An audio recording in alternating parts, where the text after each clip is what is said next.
사랑하는 성도 여러분, 여러분의 삶에 주님의 위로와 평강 함께 하시길 원합니다. 우리가 미디어나 방송이나 또 아니면 주변 친구들이나 또 SNS를 보더라도 정말 뜨겁게 사랑한다, 정말 서로가 너무 진실되게 사랑을 한다 하는 모습을 보이는 사람을 주변에 아마 알고 계실 겁니다.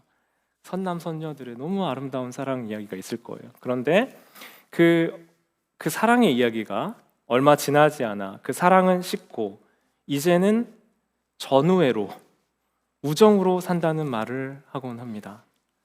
성경은 사랑에 대해서 뭐라고 얘기할까? 이 감정적인 사랑, 또 뜨거운 영화나 드라마에서 설명하고 있는 그 사랑이 아니라 성경은 뭐라고 얘기할까요? 고린도전서 13장 4절, 우리가 잘 아는 말씀인데요. 13장 14절, 사랑은 오래 참고, 사랑은 오래 참고라고 되어 있어요. NIV하고 ESV 버전을 보면요, Love is patient. 그 다음에 킹 제임스 버전, 뉴 킹 제임스 버전 보면은 Love suffers long 이라고 되어 있고요. YLT 버전은 압권입니다. The love is long suffering 이라고 되어 있습니다. 박영선 목사님이 이 YLT 번역으로 사랑은 long suffering이다, 오랜 고통이다 라고 강조하면서 30년, 40년, 50년 함께 사는 부부가 상대방의 꼴, 상대방의 모습, 그걸 꼴이라고 하잖아요. 그걸 풀어서 꼬라지라고도 하잖아요. 그 꼴을 평생 보면서 인내와 상대방을 감수하는 법을 배운다. 그래서 사랑의 특성을 오래 참는다고 말합니다. 사랑은 오래 참고, 우리가 그냥 노래로 부르고 그냥 이 구절을 휙 읽고 넘어갈 때는 그냥 넘어갈 수 있지만요, The love is long suffering 이라는 이 사랑의 정의를 이제 곧 이번 여름에 결혼하는 우리 민정자매에게 한다면 아마 제가 주례하지 않는 걸 너무 다행으로 여길 겁니다. 근데 우리가 사랑에 대해서 오해하고 있는 건 뭐냐면, 내가 상대방의 어떠한 모습을 내가 좋아하는 것, 내가 기쁜 것, 그 모습을 보고 내가 마음에 드는 것을 사랑이라고 착각할 때가 많아요. 상대방, 또는 어떤 모습이냐면 상대방을 사랑하고 있는 내 모습을 보면서 내 모습에 사랑에 빠지는 거예요. 그러니 상대방에 대한 오해, 진정한 사랑에 대한 오해 때문에 그 사랑의 진짜 의미는 사라지고 그 사랑하는 감정에 취해 있게 된다는 거죠. 어쩌면 그 사랑하고 있는 상황 자체를 사랑하고 좋아하는 경우들도 있다는 겁니다. 영화 같은 사랑의 묘사가 때로는 우리에게 감동도 주고 보면서 기쁨도 있고 재미도 있지만요, 영화 같은, 드라마 같은 사랑의 묘사와 현실은 같아야 달라요, 여러분. 이 타이밍에 자연스럽게, 제가 봤을 때 의도한 건 아닌데 다른 결과들이 있어요. 사랑은요, 그래서 여러분, 참아주고 기다려주고 품어주고 섬겨주는 고통과 헌신의 기반 위에서 세워지는 것입니다. 아멘이 잘 안 나오시죠? 서로에 대한 기다림, 품어줌, 헌신과 그 고통의 기반 위에서 사랑이란 말이 가능해진다는 거예요. 하나님을 사랑할 때도 여러분, 하나님을 사랑한다고 하고 하나님을 예배한다고 하는 우리도 어쩌면 이 사랑에 대한 잘못된 오해만큼 하나님을 사랑하는 것도 우리가 오해하는 경우가 쉽습니다. 내가 좋아하는 어떠한 모습을 보면서, 교회에 있는 어떤 모습을 보면서 하나님이 가지고 있는 어떤 특성을 내가 마음에 들어 하기 때문에 내가 하나님을 사랑한다고 착각할 수 있다는 거예요. 좋은 교회를 다녀서 내가 좋은 교회라고 생각하기도 하고, 훌륭한 건물, 저 건물이 마음에 들어서 내가 그 건물에 소속된 성도여서 행복하기도 하고요. 또 어떤 교회가 사회사업이나 봉사하는 것 때문에 좋은 칭찬을 받기 때문에 나는 그 모습에 동의하고 내가 그 모습을 좋아하기 때문에 내가 교회를 사랑하고 하나님을 사랑한다고 생각하고 만족할 수도 있다라는 거예요. 여러분, 이게 참 무서운 일입니다. 하나님을 사랑하고 있다고 하지만 하나님을 사랑하고 있는, 교회를 섬기고 있는 내 모습을 사랑할 수 있다는 거죠. 사랑 여러분, 하나님과의 참된 사랑의 관계로 나아가길 원합니다. 지난주 옥합을 깨뜨렸던 여인의 사랑이 뭐였습니까? 사람들은 예수님이 고난받고 죽으실 걸 여러 차례, 3차례 이상 반복해서 이야기하실 때 그들이 원하는 걸 듣고 싶고 보고 싶었을 때 그 여인은 십자가 죽음의 길을 가시는 예수님을 봤어요. 그분이 나에게 이미 주신 사랑 더하기 앞으로 십자가에서 쏟으실 그 사랑에 감격했기 때문에 그녀는 그분 가시는 그 길 그대로 예수님을 사랑할 수 있었다는 거예요. 어쩌면요, 여러분, 내가 원하는 모습, 내가 바라는 모습대로 누군가 상대방을 조작하고 어떤 대상을 조작해서 내가 바라는 걸 원하면서 이게 사랑이라 착각할 때도 있어요. 하나님의 뜻대로 내가 맞춰서 변화되는 게 아니라 내가 마음에 드는 하나님의 어떤 모습과 교회의 모습을 찾을 수도 있다라는 거예요. 그러나 옥합을 깨트린 여인의 하나님께 드렸던 그 내드렸던 사랑은 뭐였어요? 하나님을 정말 예수님 그대로 내게 주신 사랑을 그대로 받으며 예수님께 자신의 모든 것을 온전히 다시 되돌려 고백한 그런 사랑이었다는 거예요. 오늘은 종려주일입니다, 여러분. 종려주일이 무슨 주일이냐면요, 예루살렘에 예수님이 입성하시자 사람들이 이 종려나무 가지를 들고 흔들면서 예수님을 환호하고, 이 응원봉 알죠? 요즘 여러분 콘서트 가면 응원봉, 임영웅 콘서트에 뭐 이렇게 들고 흔드는 거, 그런 거, 그거처럼 막 흔들고요. 레드카펫 알죠? 카펫이 쫙 깔리는 것처럼 종려나무 가지를 쫙 깔아놓고 예수님이 입성하시는 것을 환영했던 거예요. 사람들의 환호와 반응은 그들의 마음의 소원을 이루어주는 정치적인 구원자가 오시는 것을 환영하면서 와, 예수님 오신다 하며 환영하고 있었다는 겁니다. 그들에게 예수님은 병을 고쳐주는 분이었고요, 그들에게 예수님은 기적을 행하는 능력이 있는 분이셨기 때문입니다. 지금까지 제자들과 사람들이 경험하고 원했던 예수님, 바로 그런 예수님이 있어요. 그러니까 그들이 호산나 호산나를 외치는 겁니다. 호산나의 뜻은 뭐냐면 여러분, 히브리어에서 호시아나인데요, 호시아나예요. 호시아나. 그래서 이 호시아나는 이 그리스어로 바뀌면서 그냥 이 음역 그대로 바뀌면서 이 그리스어로 바뀐 겁니다. 히브리어의 호시아는 구원하다라는 뜻이고요, 나는 지금의 뜻이에요. 그러면 합치면 뭐예요? 지금 나를 구원하소서예요. 그러니 시편 118편에 여호와여 구하옵나니 이제 구원하소서, 여호와여 우리가 구하옵나니 이제 형통하게 하소서의 이 시편 118편 25절의 이 호시아나가 그리스어로 와서 호산나가 된 겁니다. 사람들이 예수님을 입성하시는 그 예수님을 보면서 지금 바라고 원했던 것은 뭐냐면 예수님, 우리 좀 구해주세요 였어요. 왜요? 지금 예루살렘, 이스라엘은 누구의 통치를 받고 있어요? 로마의 지배를 받고 있습니다. 로마의 통치를 받고 있으면서 괴롭고 힘들고 어려운 삶을 계속하고 있었던 거예요. 정치, 경제, 사회에 주권을 다 뺏겨버린 채로 공납하고 세금 바치고 로마가 시키는 대로 하면서 살아야 되는 통치를 받는 시기였단 말이에요. 그러니까 이 사람들이 예수님을 봤던, 그리고 그분을 환호했던 호시아나, 호산나의 의미는 예수님 우리 좀 구해주세요예요. 이 로마의 통치로부터 우리를 좀 구해주세요였다는 거예요. 그들의 삶이 괴롭고 피폐할 때 들었던 예수님 소식을 듣고 아, 예수님의 그런 능력이 있으시구나, 예수님에게는 그런 힘이 있으시구나를 듣고 그걸 바라고 그 기적을 원하면서 예수님을 환영하고 있었다는 거예요. 그러니까 예수님은 그들을 구원해줄, 그들의 상황을 구원해줄 정치적인 해방자, 정치적인 구원자로 보았던 거예요. 예수님을 그렇게 바라보고 있었다고요. 종려나무는 여러분 어떤 나무냐면 생명력이 너무 강하대요. 그래서 심지어는 불에 타도 생장점만 헤쳐지지 않으면 다시 자랄 만큼 강렬한 나무였던 거예요. 생명력이 강했던 나무예요.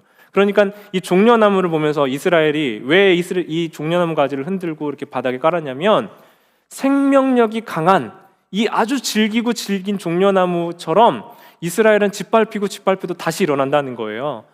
장수나 힘 있는 사람들을 환영할 때 이 종려나무 가지를 흔들면서 장군이나 왕들을 모시고 환영하면서 승리, 이김을 생각하고 기대하면서 흔들었던 나뭇가지가 종려나무가지였다는 겁니다.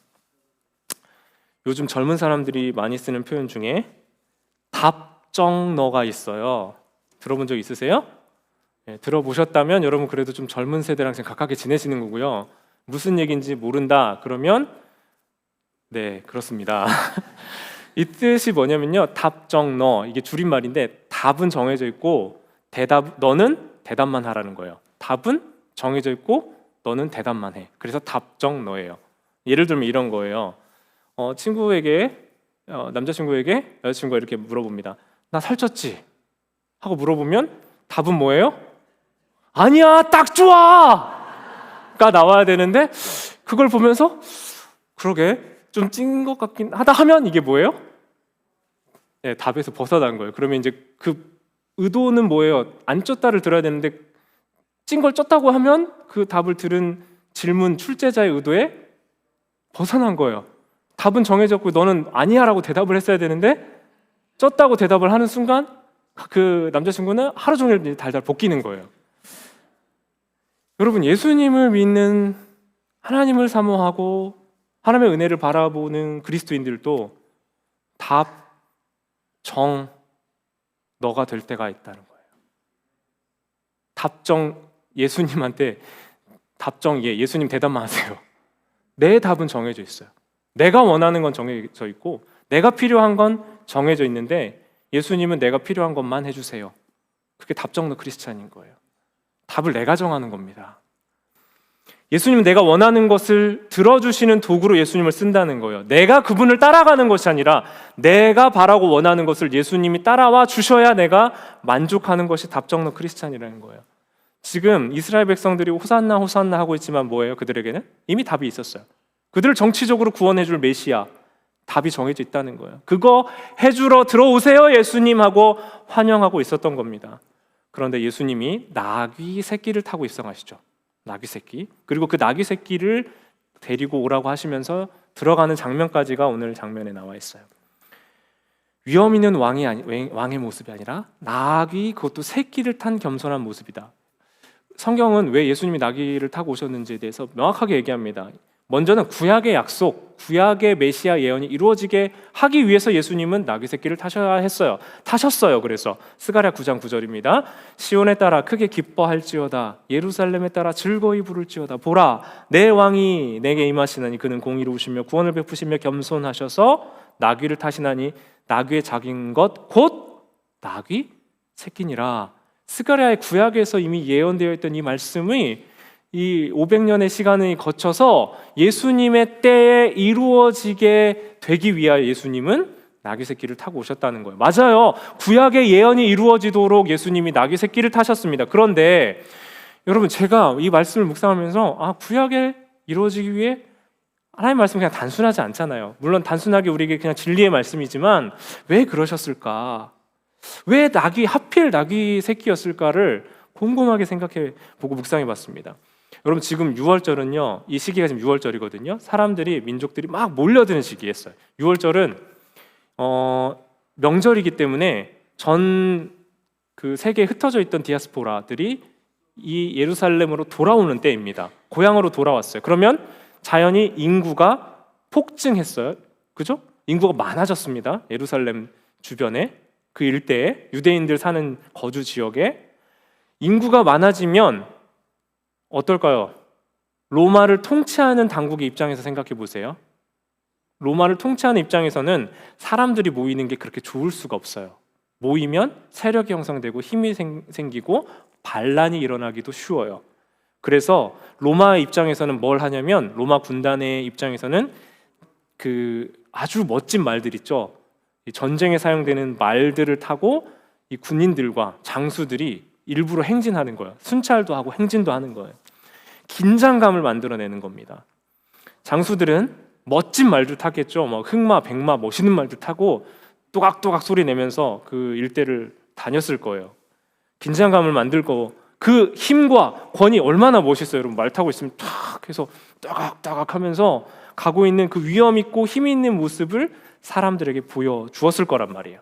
근데 예수님은 예루살렘에 들어가시는데 새끼 나귀를 타셨다는 거예요. 자, 한번 비교해 볼게요. 여러분, 제가 우리 미디어팀 부탁했는데 첫 번째 말 멋있죠?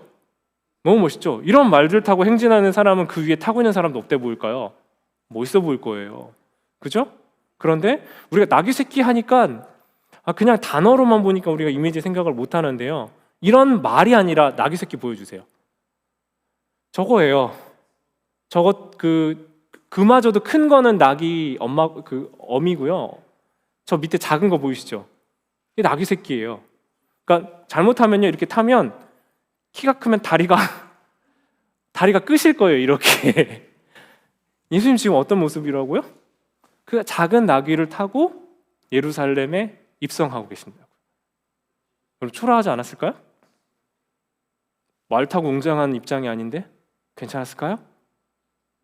저는 예수님이 크신 분이기 때문에 나귀를 타셔도 아무리 초라한 걸 타도 초라해 보이지 않으셨다고 생각합니다. 그런데 왜 하필 예수님은 정말 나귀 새끼를 타셨을까? 예수님은요, 성경의 말씀이 이루어질 뿐만 아니라 예수님은 힘으로, 칼로, 위협으로 통치하던 로마의 방식으로 하나님 나라를 가져오는 것이 아니라 십자가의 길로, 생명의 길로 가고 계신다는 걸 예루살렘 입성에서부터 보여주신 줄 믿습니다. 예수님 나귀 새끼를 타셨던 건요, 위협하고 겁주는 통치 대신에 우리의 눈높이와 우리의 인간의 모습이 되셨잖아요. 하늘에서부터 낮아지셔서 인간의 모습이 되시고 우리와 함께 사시고 궁핍과 어려움과 가난과 연약함에 처해 보셨던 그 예수님이 죽음의 길을 가실 때도 우리와 같이 나귀 타면요, 나귀가 이렇게 높은 곳에서 우리를 바라보는 게 아니라 거의 비슷한 눈높이에서 이렇게 그 길을 갔을 거란 말이에요. 예수님 그래서 과시하고 보여지는 것이 아니라 사명을 완성해 가시는 그 예수님을 보여주시기 위해 나귀를 타고 예루살렘에 입성해 가신 줄 믿습니다. 예수님 삶의 초기의 사역은 기적을 일으키고 놀라운 일들이 많이 일어났어요. 말씀도 가르치시고 물론 기도도 하셨지만 주로 놀라운 기적의 사건들이 많이 나와요. 근데 여러분 마가복음 보시면요, 점점 그 기적의 사건들이 줄고요, 예루살렘에 입성하신 이후에는 주로 하나님의 말씀을 가르치는 장면들이 많이 나와요. 근데 사람들이 원하고 기억했던 거, 바라는 것은 무엇이었을까요? 물이 포도주 되고 보리떡 5개와 물고기로 5,000명이 먹고 병을 고치고 귀신을 떠나가게 하고 교만한 힘없는 이 말만 많은 종교 지도자들과의 논쟁에서 압도적인 위엄을 보이셨던 그 예수님의 모습을 기억할 겁니다. 능력이 많고 내가 원하는 걸 들어줄 수 있는 분, 내게 없던 힘도 주시고 내게 더 나은 삶을 살게 해주시는 예수님을 모시고 환영하고 싶었어요. 그분이 오시기를 바랬어요. 그래서 그들은 환호하며 예수님을 모셨다는 거예요. 사람들은 열렬히 환영했는데 그러나 며칠 되지 않아 예수님에 대한 그 환영은 금세 바뀌어 버렸어요. 곧 실망하게 됐어요. 일주일도 안 돼서 예수님을 환영했던 사람들은 며칠 만에 예수님은 십자가에 못 박으라 하는 폭도로 바뀌게 되었습니다. 왜 그럴까요, 여러분? 로마의 해방을 선언한 정치적 메시아, 왕을 기대했는데 이 예수님이 어떻게 됐을까요? 로마의 당국자들과 종교 지도자들에게 힘없이 끌려가셔요. 자, 그러니 사람들이 기대했던 그 기대와 환상은 금세 실망으로 바뀌어버렸어요. 내가 기대하고 바랬던 모습이 바뀌고 나니 실망이 그만큼 더 컸다는 거예요. 그리고 그 실망 때문에 하면서 그 실망이 분노가 돼버립니다. 마가복음 15장을 한번 보시면요, 예수님이 잡히고 무리를 향해 사람들에게 묻습니다. 그러자 그들이 이렇게 대답해요. 그들이 다시 소리 지르되 그를 십자가에 못 박게 하소서. 빌라도가 이르되 어찌미냐, 무슨 악한 일 했냐 하니 더욱 소리 지르면서 십자가에 못 박게 하소서 하면서 예수님을 환영했던 사람들이 바뀌었어요. 여러분, 우리도요, 우리가 사랑하는 대상으로, 내가 원하고 내 마음의 뜻을 이루어주는 대상으로 예수님을 여기고 있다면 우리의 감정은 곧 환영에서 분노로 바뀌게 될 겁니다. 내 뜻이 이루어지지 않으면, 내 문제가, 내 바라는 것을 해결해 주지 않으면 예수님은 내게 존재할 이유가 없는 분으로 바뀌어 버리는 거예요. 무리가 바라던 이익을 실현해 주지 않는 예수님은 그들에게 더 이상 필요하지 않는 분이 된 겁니다. 예루살렘에 예수님이 오신 이유가 뭐였어요? 십자가에 죽고 우리의 영원한 생명의 필멸의 죽음으로 가던 죽음과 그 모든 절망을 구원해내기 위해 오셨는데, 그들은 단순히 그들의 현재의 문제와 궁핍을 구원해 줄 메시아만을 원하고 있었던 거예요. 아무리 제가 처음에 이 말씀을 이제 어린 시절부터 묵상할 때 저는 두 사람의 다른 그룹인 줄 알았어요. 예수님을 환영하던 사람들은 예수님을 따르고 신뢰하던 사람들이고, 예수님을 십자가에 못 박으라 죽으라고 했었던 사람들은 예수님을 원래 미워하던, 의심하던 다른 그룹인 줄 알았거든요. 근데 여러분, 그렇지 않아요. 어린 시절에 제 상상이 잘못됐어요. 죽이라고 외쳤던 사람들이 예수님 환영하고 원했던 그 사람들이었던 거예요. 여러분, 아무리 호떡 뒤집어지듯이 우리의 마음이 바뀐다고 해도 어떻게 사람들이 이럴 수 있어요? 근데 여러분, 그게 바로 우리라는 거예요.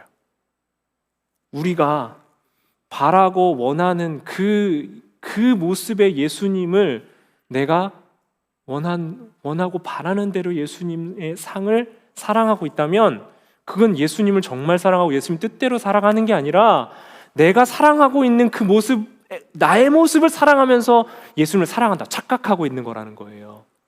내가 바라는 예수님이 아니라 나를 바라보시고 나를 위해 구원의 생명의 가장 중요한 일을 이미 이루고 행하고 계신 그 예수님 바라보시길 원합니다.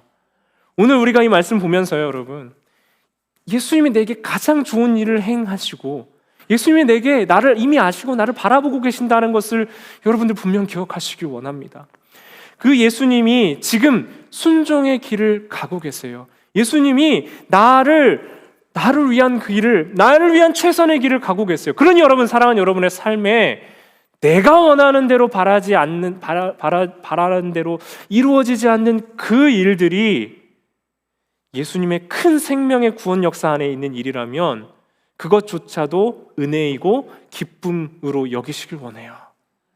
우리의 좁은 인간의 생각으로 이만큼 보면서 전체를 아시는 하나님의 뜻을 다 헤아릴 수 없는데, 내가 다 알고 내가 다 판단하는 판단자, 판결자처럼 생각하고 행동할 때가 얼마나 많냔 말입니다. 예수님은 그러나 하나님의 말씀을 듣고 순종하고 심지어 나귀 새끼를 타는 순종으로 예루살렘에 들어갔어요. 여러분, 우리는 무엇을 바라고 무엇을 원하고 무엇을 향해 가고 있습니까? 마가복음을 계속 보니 종교 지도자들과 제자들은 예수님 옆에서 자신이 원하는 구원자 모습을 바라보고 있었습니다. 내가 원하는 구원자의 모습을 찾고 있었어요. 예수님을 정말 전심으로 따라가는 게 아니라 내가 바라는 모습을 어떻게 이루어 주실까를 기대하고 있으니, 예수님 그러시면 안 돼요 하고 베드로처럼 뜯어 말리고, 예수님 저한테 한 자리 언제 주실 거예요? 그렇게 붙잡고 따지고 있더라. 결국 그들이 원하는 예수님의 모습이 아니니, 예수님 십자가에 못 박히셨을 때 그 예수님 모습 보고 주랭랑 쳐서 도망갈 수밖에 없었더라. 헬라어의 순종이라는 말은 휘파쿠오라는 말이에요. 휘퍼는 아래에서, 듣다는 아쿠오라는 말인데요, 이 두 단어가 합쳐지니까 휘파쿠오가 됐어요. 순종, 예수님 가시는 길 보시면서, 예수님이 하셨던 그 순종을 보면서, 여러분, 우리가 하나님을 사랑하고 하나님의 뜻 따르는 제자가 되려면 우리에게 순종이 반드시 필요합니다. 순종은 내가 듣고 싶은 걸 듣는 게 아니라 뭐뭐 아래에서 하나님의 말씀을 듣는 거예요. 영어에 보면 understand가 있죠. under는 뭐예요? 뭐뭐 아래에, stand 서다죠. 누군가를 이해하려면 그 사람 아래에서 해야 돼요. 순종하려면 하나님 말씀 아래에서 들어야 돼요.